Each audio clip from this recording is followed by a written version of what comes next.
जो लोग कहते हैं कि जम्मू कश्मीर में अब हिंदू सीएम आएगा, उनसे पूछो कि 7 साल से हिंदू पीएम ने क्या किया।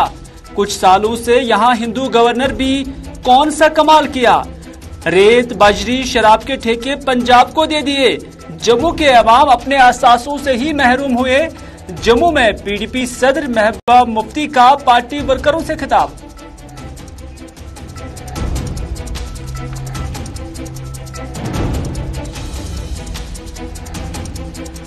उन्नीस सौ 87 के इंतखाबात में धांधली न हुई होती तो कश्मीर का ये हाल नहीं होता। तब जीतने वालों को धांधली करके न हराया होता तो कश्मीर के हालात बेहतर होते। पंडितों की मुंतकिली के लिए सियासी जमातें जिम्मेदार हैं। सरकार को चाहिए कमीशन का क़याम अमल में लाकर व्हाइट पेपर जारी किया जाए। जम्मू कश्मीर बीजेपी के जनरल सेक्रेटरी अशोक कौल का बयान।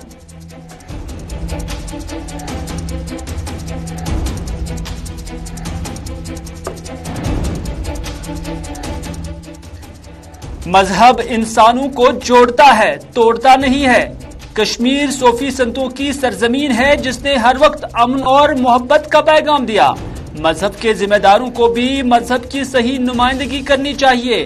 तब्दीली के लिए सरकार के साथ साथ मजहब के जानकारों का भी अहम रोल है। श्रीनगर के SKICC में लेफ्टिनेंट गवर्नर मनोज सिन्हा का खिताब।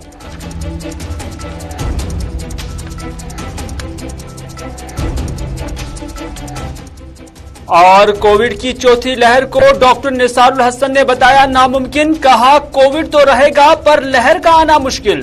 चीन और दीगर ममालिक में ओमिक्रॉन की लहर तीसरी लहर है जो भारत और दीगर ममालिक में पहले ही आई थी।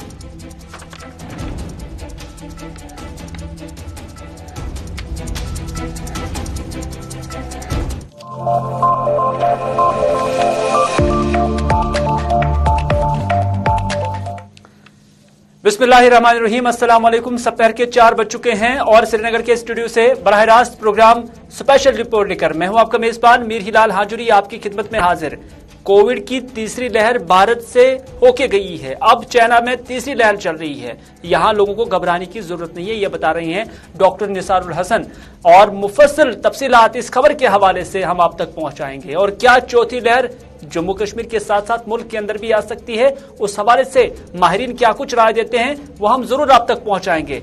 अशोक कौल जो कि भारतीय जनता पार्टी के जम्मू कश्मीर के सेक्रेटरी है, उनकी जानिब से 87 के इलेक्शंस पर उंगली उठाई गई और कहा कि अगर 1987 के इंतखाबात में धांधली नहीं हुई होती तो आज ये हालत नहीं होती। इससे पहले कौन सी तंजीमें इन इलेक्शंस को धांधली से ताबीर करते थे अवाम वाकिफ है। लेकिन अब महबूबा मुफ्ती की बात करते हैं, क्योंकि महबूबा मुफ्ती आज जम्मू के अंदर थी और जम्मू के अंदर उन्होंने पार्टी वर्करों से खिताब भी किया। और महबूबा मुफ्ती ने जब यहां पर आई तो उनका वालिहाना इस्तकबाल किया और इस्तकबाल के बाद जब वो मंच पे आई, जब वो स्टेज पे आई तो उसके बाद उन्होंने यहां पर तकरीर की। जम्मू के अवाम से तकरीर करते हुए उन्होंने कहीं ना कहीं निशाना भारतीय जनता पार्टी को बनाया, क्योंकि भारतीय जनता पार्टी का यह दावा है कि जम्मू कश्मीर के अंदर जब चुनाव आ जाएंगे तो उसके बाद जम्मू कश्मीर की जो लीडरशिप होगी, जम्मू कश्मीर की जो कमान होगी, वो हिंदू चीफ मिनिस्टर के हाथ में होगी। और उसी को मद्देनजर रखते हुए महबूबा मुफ्ती ने आज जम्मू के अवाम से खिताब किया और कहा कि जो लोग कहते हैं कि अब हिंदू चीफ मिनिस्टर आएगा, उन लोगों से कह दो कि हिंदू वजीर आजम ने 7 साल में क्या किया जम्मू के लोगों के लिए। उनसे यह भी कह दो कि अब कुछ सालों से हिंदू गवर्नर भी जम्मू कश्मीर में है, तो यहां पर क्या कुछ हो रहा है। महबूबा मुफ्ती ने तंजिया अंदाज में कहा, हां जम्मू के असासे जम्मू से बाहर दिए जा रहे हैं। महबूबा मुफ्ती ने कहा कि रेत का ठेका हो या बजरी का ठेका हो या कोई और मिनरल्स हो, उसके ठेके जम्मू के लोगों को नहीं मिले हैं, बल्कि जम्मू के लोगों को उन ठेकों से महरूम किया गया है और ये ठेके बाहर पंजाब और मुल्क के दीगर लोगों को दिया गया है और जम्मू को अपने असासों से महरूम किया जा रहा है। महबूबा मुफ्ती ने यह भी कहा कि जम्मू के अंदर जो शराब की दुकानें हैं या शराब के ठेके हैं, उनसे भी अब जम्मू के लोगों को महरूम किया गया है। और उनका कहना है कि ये हिंदू गवर्नर और हिंदू वजीर आजम के दौर में हुआ है। और महबूबा मुफ्ती ने ये सब कुछ तनकीदी अंदाज में कहा, क्योंकि भारतीय जनता पार्टी का यह दावा है कि जम्मू कश्मीर के अंदर जो नई सरकार होगी वो भारतीय जनता पार्टी की होगी और उसमें जो चीफ मिनिस्टर होंगे यानी वजीर आला होंगे वो हिंदू ही होंगे। और इस तरह से महबूबा मुफ्ती ने कहा कि जब अब तो जम्मू के लोग शराब पीते हैं, खरीदते हैं, लेकिन उनके पास ये इख्तियार नहीं है कि वो शराब बेच भी सके। महबूबा मुफ्ती ने स्पीच के साथ साथ जब उनने मीडिया के नुमाइंदों के साथ भी बात की तो मीडिया के नुमाइंदों ने उनसे सवाल पूछे और कश्मीर फाइल जो फिल्म बनी थी उस पर उन्होंने अपना नुक्ते नजर पेश किया। और महबूबा मुफ्ती ने कहा कि कश्मीर फाइल को लेकर बीजेपी अवाम को उकसा रही है, जबकि महबूबा मुफ्ती ने यह डिमांड की है कि एक ट्रूथ एंड रिकॉन्सिलिएशन कमीशन बनाया जाए जिसमें सरकार की, मुसलमानों की, गुजरात दंगों की और दिल्ली के दंगों की बात होनी चाहिए। महबूबा मुफ्ती ने यह भी कहा कि जम्मू कश्मीर के मुसलमान हो, हिंदू हो और सिखों के साथ इन अदवार में जो कुछ भी हुआ है उसकी भी बारीक बीनी से तफ्तीश होनी चाहिए, रिकॉन्सिलिएशन होना चाहिए, ट्रुथ सामने आना चाहिए और फिर जिसको गलती होगी, जिसने गलत किया होगा उसको सजा मिलनी चाहिए। महबूबा मुफ्ती ने यहां तकरीर के साथ साथ मीडिया नुमाइंदों के साथ बात करते हुए क्या कुछ कहा, आइए देखते हैं।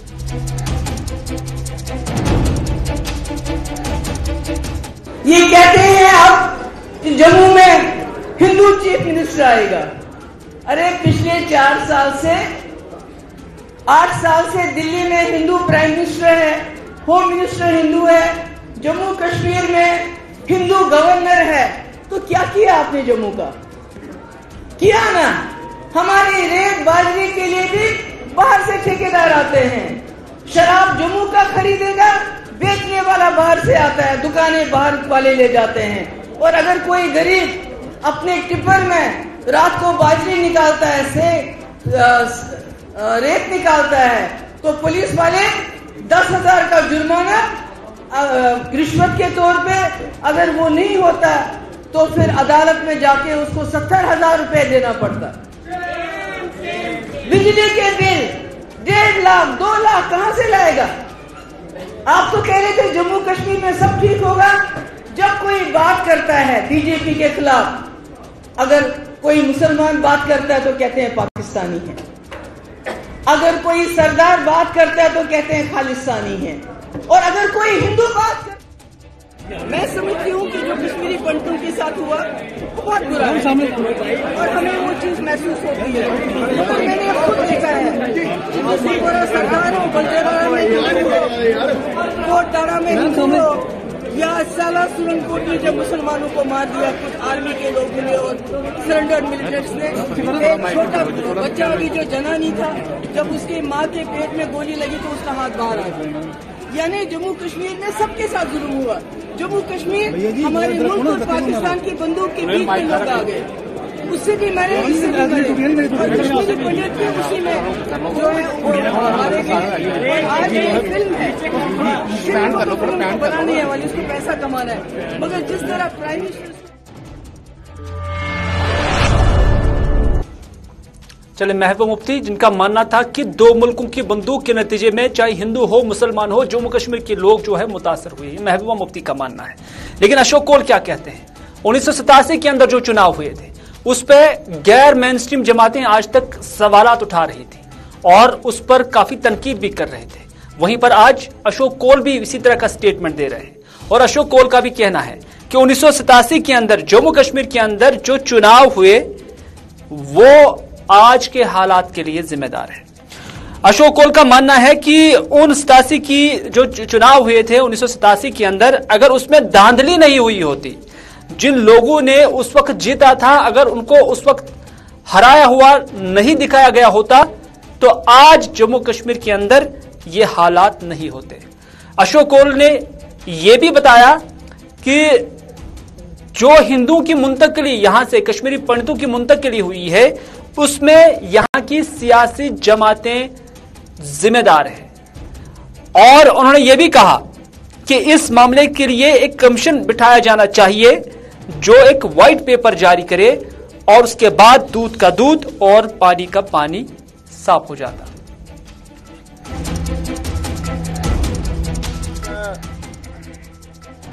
कश्मीर फाइल्स के बारे में शुरू से ही कश्मीरी पंडित लीडर्स ये बात कहते थे कि इसका कोई कमीशन बैठना चाहिए और वाइट पेपर सामने आना चाहिए, और वहीं कल मुझे लगता है फारूक साहब ने भी कहा है, और वाइट पेपर आना चाहिए। हम भी उसकी फारूक साहब के साथ उसकी तहदीद करते हैं कि सरकार बनाए, और वाइट पेपर में वही आएगा जो प्रेस में ये कहे कि मैंने 20 लोगों को मारा है तो उसको आपने बचा के रखा है। हमारे डीजीपी जो उस समय पुलिस के बड़े अफसर होंगे वो कहते हैं कि 70 लोगों को आपने छोड़ा, किसके कहने पर छोड़ा। अब ये सब बातें, कमीशन तो बैठना ही चाहिए और कमीशन इसकी इंक्वायरी करें और सच का दूध, पानी का पानी आ जाए। 87 में क्या हुआ? आज जो हम भुगत रहे तो 87 के चुनाव का परिणाम है। अगर उस समय इन्होंने धांधलियां नहीं की होती, उन्होंने इस समय जीते हुए को नहीं। 87 में अगर धांधली नहीं हुई होती तो आज हम इस सूरत हाल में नहीं होते। ये भारतीय जनता पार्टी का आज का स्टेटमेंट है।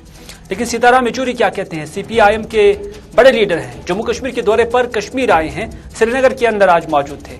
श्रीनगर के लाल चौक के अंदर एक निजी होटल में उनकी यहां पर एक मीटिंग भी थी, और उस मौके पर सीताराम येचुरी ने भारतीय जनता पार्टी वाली मरकजी सरकार पर तनकीद किया और कहा कि आज तक हमने, खासतौर पर 5 अगस्त साल 2019 के बाद हमने जम्मू कश्मीर में तब्दीली से मुतालिक बहुत सारी चीजें सुनी हैं, अनाउंसमेंट सुनी हैं, लेकिन जमीन पर कोई भी तब्दीली नजर नहीं आ रही है। ये सीताराम येचुरी कहते हैं। उन्होंने कहा कि मुल्क की सरकार रोजगार का लफ्ज इस्तेमाल करके बड़े अनाउंसमेंट्स भी हम उनकी जुबान से जरूर सुन रहे हैं, लेकिन जब हम हकीकत में देखते हैं तो यहां ऐसा कुछ भी महसूस नहीं हो रहा है।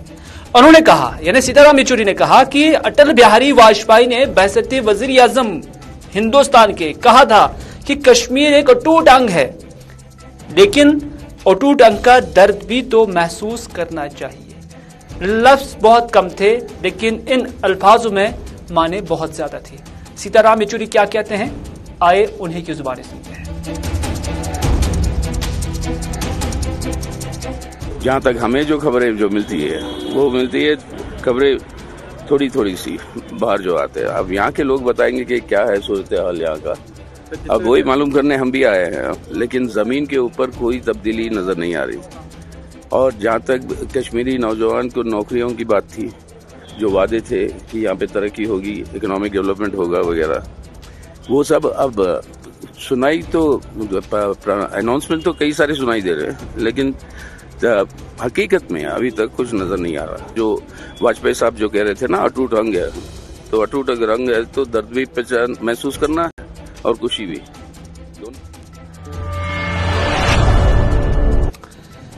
अगली खबर में बात करते हैं लेफ्टिनेंट गवर्नर जम्मू कश्मीर की, यानी मनोज सिन्हा आज श्रीनगर के SKICC में एक तकरीब पर मेहमान खुसूसी के बतौर यहां पर मौजूद थे, और इस तकरीब का अनवान था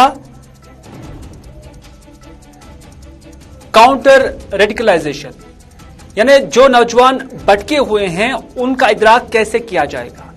ये आज यहां पर जम्मू कश्मीर नेशनलिस्ट पीपल्स फ्रंट की जानिब से किया गया था, और यहां पर लोगों की एक खासी तादाद मौजूद थी, और लोगों की खासी तादाद से जब लेफ्टिनेंट गवर्नर खिताब कर रहे थे तो उस वक्त उन्होंने कहा कि यहां मजहब जो है वो इंसानों को जोड़ता है, मजहब कभी भी इंसानों को तोड़ता नहीं है। यानी जो मजहबी तालीमात है वो हमेशा मोहब्बत और अमन की जो है तरकीब है या तालीमात है। हालांकि यहाँ पर मुसलमान मजहब से वाबस्ता कई सारे आलिम भी मौजूद थे जो गवर्नर के हमरा यहाँ पर मौजूद थे, उन्होंने भी यहाँ पर खिताब किया, और इस मौके पर लेफ्टिनेंट गवर्नर ने यह भी कहा कि कश्मीरी सूफी संतों की ये सरजमीन रही है जिसने हर वक्त अमन और मोहब्बत का पैगाम दिया है।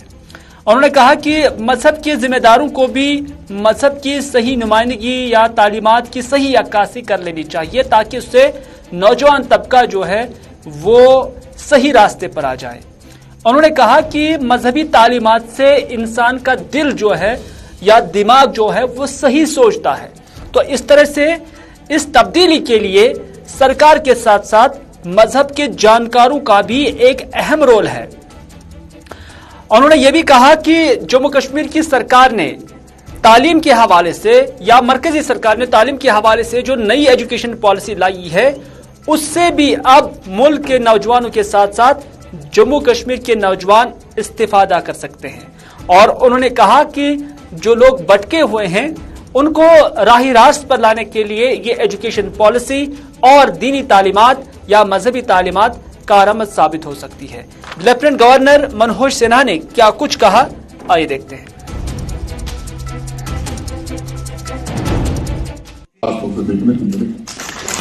और मैं आपसे आग्रह करना चाहता हूं कि धर्म केवल जोड़ता है, धर्म तोड़ता नहीं है। कोई भी धर्म, जो लोग धर्म की व्याख्या मुझे लगता है इस तरह करते हैं, शायद वो समझते नहीं इन चीजों को।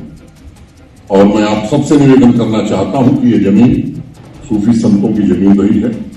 शम्स फकीर का कहना है कि दरिया मंजर अर्थात दरिया के बूंद का जन्म हुआ और बूंद के भीतर ही दरिया समा गया। अगर शंकराचार्य की तरफ आप जाएंगे जिन्होंने कश्मीर में तपस्या की, और अनेक लोग मानते हैं कि जिनकी ऊर्जा का संदेश आज भी यहां है, उनका कहना था कि सबसे अच्छा और बड़ा तीर्थ आपका अपना मन है, इससे बड़ा कोई तीर्थ नहीं। आप अपने मन से पूछिए कि जो कर रहे हैं वो सही है या नहीं। मैं समझता हूं कि इससे बड़ा तीर्थ कोई हो नहीं सकता है। और इसलिए मैं आप सबसे निवेदन करूंगा, और खासतौर से धर्मगुरु। इसमें कोई शक नहीं है कि मुल्क के साथ साथ जम्मू कश्मीर में भी अब कोविड केसेस जो है वो कम हो गए हैं, लेकिन इसमें भी कोई शक नहीं है कि आए रोज मुख्तलिफ अखबारात, मुख्तलिफ टेलीविजन चैनल्स और उसके साथ साथ सोशल मीडिया पर इस तरह की गुप्तशनीत या इस तरह के मशवरे या माहिरीन अपनी राय जो है वो जाहिर करते हैं कि अब चौथी लहर भी आ सकती है। डॉक्टर निसारुल हसन जो कि डॉक्टर्स एसोसिएशन कश्मीर के प्रेसिडेंट है और साथ ही साथ एसोसिएट प्रोफेसर जीएमसी श्रीनगर है, उनकी जानिब से भी राय दी गई है और उन्होंने कहा कि जिन मुल्कों में आजकल लॉकडाउन लगाया जा रहा है, खासतौर पर चाइना की बात करते हैं, और उन्होंने कहा कि ये वेरिएंट यानी ओमिक्रॉन वेरिएंट वहां लेट आ गया है। इस तरह से यहां हमें इस वेरिएंट से या इस वेव से घबराने की जरूरत नहीं है, क्योंकि ये फेज बहुत पहले ही हम गुजार चुके हैं। यानी जो वेव आज चाइना में है या किसी और मुल्क में है जहां पर लॉकडाउन लगाया जा रहा है, हम उस वेव से गुजरे हैं, हम उस दौर से गुजरे हैं और उन कंट्रीज में ये वेव काफी लेट आ गया है। नंबर एक। नंबर दो, डॉक्टर निसारुल हसन ने यह भी कहा कि जो चौथी लहर के बारे में अभी बात की जा रही है, उसमें उन्होंने कहा कि उन्हें नहीं लगता है कि किसी भी तरह की वेव अब आ सकती है, क्योंकि कोविड-19 अब एंडेमिक फेज में चला गया है और यह वायरस दीगर वायरसेस की तरह कम्युनिटी में रहेगा, ताहम ये कभी भी लहर की सूरत यानी वेव की सूरत इख्तियार नहीं कर सकता है। ये डॉक्टर निसारुल हसन की राय है। वो क्या कहते हैं, आइए देखते हैं। देखिए, कई हफ्तों से हमने दूसरे मुल्कों में, जिसमें चाइना की कोविड जो 19 केसेस है, वहाँ पे सर्च हो गया है और वहाँ उन्होंने एक बार और लॉकडाउन किया। लेकिन ये जो आप कह रहे हैं, is it a cause of concern for us particularly यहाँ पे या मुल्क के बाकी दूसरी रियासतों के लिए?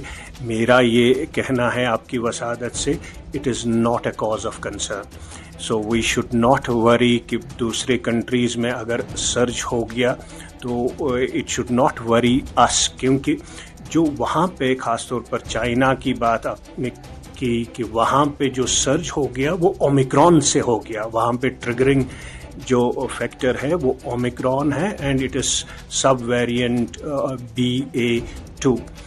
और जो हमने बिल्कुल 2-3 हफ्ते पहले या लास्ट मंथ जो यहाँ पे चल रहा था, Omicron driven third wave which has come to an end, वही अब वहाँ पे चला गया। So it is a delayed arrival of Omicron in China या बाकी जगहों पे जहाँ अभी वहाँ पे ओमिक्रॉन नहीं था। Fourth wave is unlikely. जो ओमिक्रॉन ने किया तो उससे क्या हुआ कि ये जो पैंडेमिक कहा it acted as like a natural vaccine, उससे this was an end game for कोविड-19 पैंडेमिक। तो इसका ये मतलब है कि पैंडेमिक जो है अब एंडेमिक स्टेज में आ गया है। ख़ासतौर पर मैं कश्मीर की बात करूंगा और मुल्क के दूसरे रियासतों की भी बात करूंगा कि पैंडेमिक का खात्मा हो गया है थर्ड वेव के साथ ही, और it has come into an endemic zone and it will not be replaced by any other variant. Therefore मुझे नहीं लगता है कोई मेजर सर्च अब यहाँ पे एटलीस्ट हमारे हवाले से, कश्मीर के हवाले से या मुल्क की बाकी रही। नाज़रीन, ट्यूलिप गार्डन का आज बाज़ाब्ता इफ्तिताह किया गया है और ट्यूलिप गार्डन के अंदर आज पहले ही दिन सयाहों की, चाहे लोकल्स हो या मुल्किस्तान के हो, उनकी एक बड़ी तादाद थी और इस तरह से आज बहुत सारे लोग यहां पर मौजूद थे। और आज इस ट्यूलिप गार्डन का इफ्तिताह जम्मू कश्मीर के चीफ सेक्रेटरी अरुण कुमार मेहता ने किया।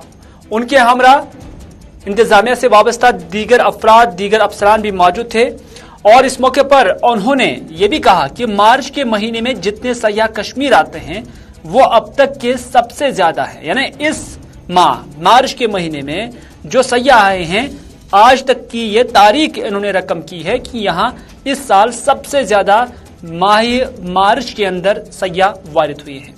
उन्होंने ये भी कहा कि ट्यूलिप गार्डन बहुत खूबसूरत है, जहां इस बार 15 लाख के करीब ट्यूलिप लगाए गए हैं और उम्मीद है कि पिछले साल से ज्यादा सयाह इस बार भी यहां आ जाएंगे। ये चीफ सेक्रेटरी जम्मू कश्मीर ने कहा। चीफ सेक्रेटरी ने क्या कुछ कहा, पहले हम आप तक वो पहुंचाते हैं और उसके बाद आप तक ये भी पहुंचाएंगे, क्योंकि एक सयाह जो कि मुंबई का रहने वाला है, उन्होंने न सिर्फ मुंबई के लोगों के लिए बल्कि पूरे मुल्क के लोगों के लिए एक अच्छा पैगाम यहां से भेजा है। वो पैगाम क्या होगा वो भी हम आप तक पहुंचाएंगे। पहले चीफ सेक्रेटरी क्या कुछ कहते हैं और उसके फौरन बाद ही वो सयाह जो यहां पर आए हुए थे उन्होंने क्या कुछ कहा, आपकी नजर करते हैं। ये जो महीना है मार्च का, इसमें जो टूरिस्ट आए हैं ऑलरेडी लाख से ऊपर आ चुके हैं और ये हाईएस्ट एवर है किसी भी वक्त से जोड़ लें, कोविड के पहले या कोविड के बाद।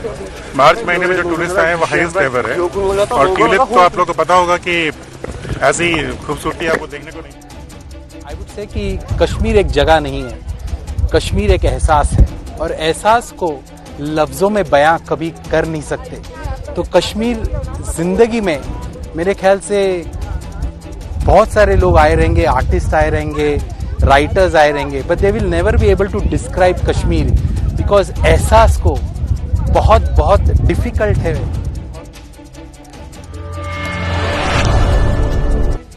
चलिए, कश्मीर एक एहसास है, इसको महसूस करने की जरूरत है, बल्कि ये सियासत का मरकज नहीं है।